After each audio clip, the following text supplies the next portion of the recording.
Myself Rashmi Singh. I'm your Hindi teacher. I hope you are well and safe at your home. So before reading new chapter, I want to show your course book. This is your course book Rim Jim for class 3. तो बच्चों आज का हमारा topic है chapter number 14 कहानी की कहानी। तो आज हम बच्चों इसे पढ़ेंगे। जैसा कि बच्चों को कहानियाँ सुनना बहुत अच्छा लगता है, तो इस चैप्टर में कहानियों के बारे में बताया गया है। कहानी सुनने में हम सबको मज़ा आता है ना, बहुत अच्छा लगता है। तुम्हें घर पर कौन कहानी सुनाता है? हमें घर पर बच्चों बहुत से लोग कहानियाँ सुनाते हैं। जैसे हमसे जो बड़े होते हैं, बड़ी दीदी, भैया, मम्मी, पापा, नाना, नानी, दादा, दादी। बच्चे अक्सर दादी, दादा और नाना, नानी से कहानी सुनना पसंद करते हैं।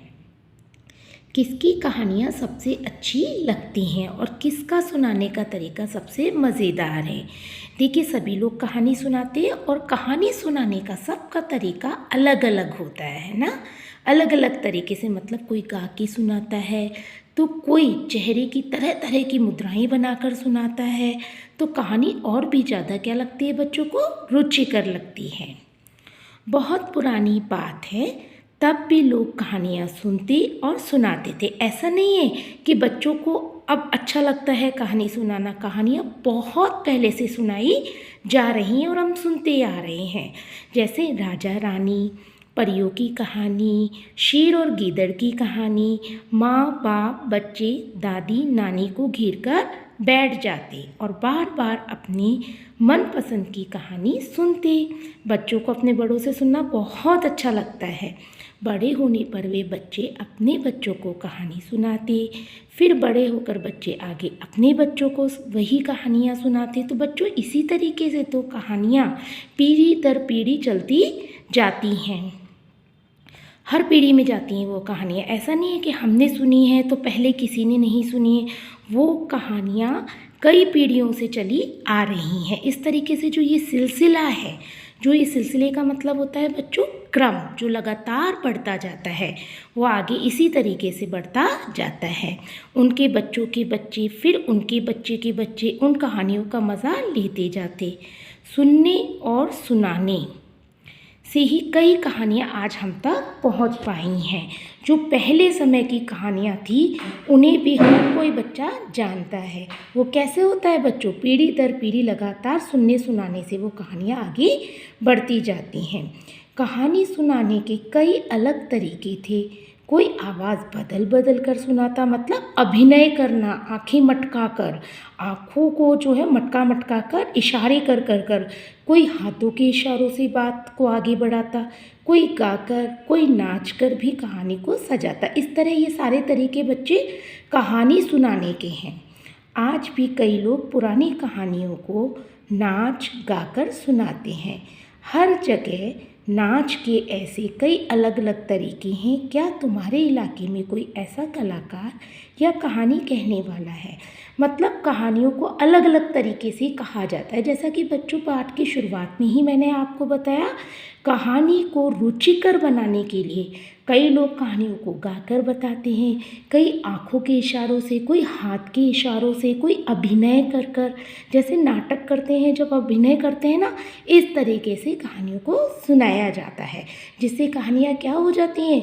बच्चों को और भी ज़्यादा रुचिकर लगने लगती हैं।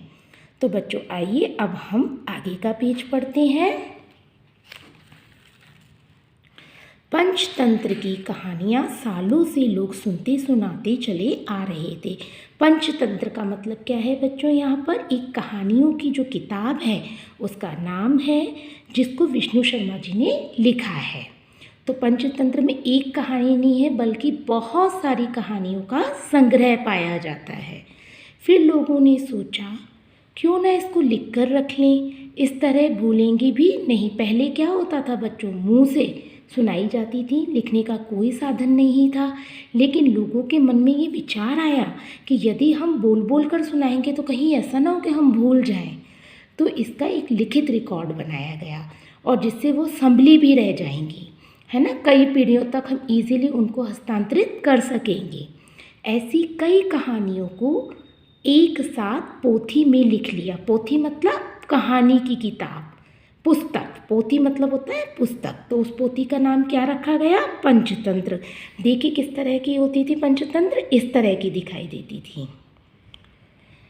उस समय लोगों के पास कागज़ और किताबें तो होती ही नहीं थी। सोचो कहानियों को कैसे लिखा जाए, क्योंकि लिखने का कोई साधन ही नहीं था।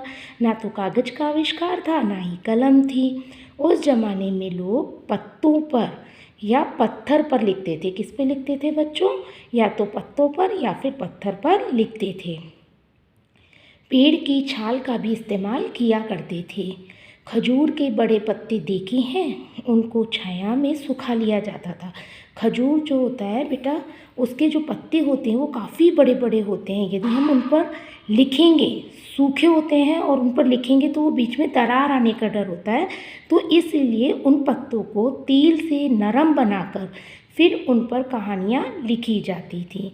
लिखते किससे? पेंसिल और पेन तो तब थे ही नहीं, तो किसका इस्तेमाल किया जाता था बच्चों? पक्षी की पंख से। किससे लिखी जाती थी? पक्षी की पंख को ही कलम बना लेते थे और बाँस को नुकीला बनाकर उससे लिखते। शाही भी खुद घर पर बनाते थे। क्या तुमने कहीं लकड़ी की कलम देखी है बच्चों?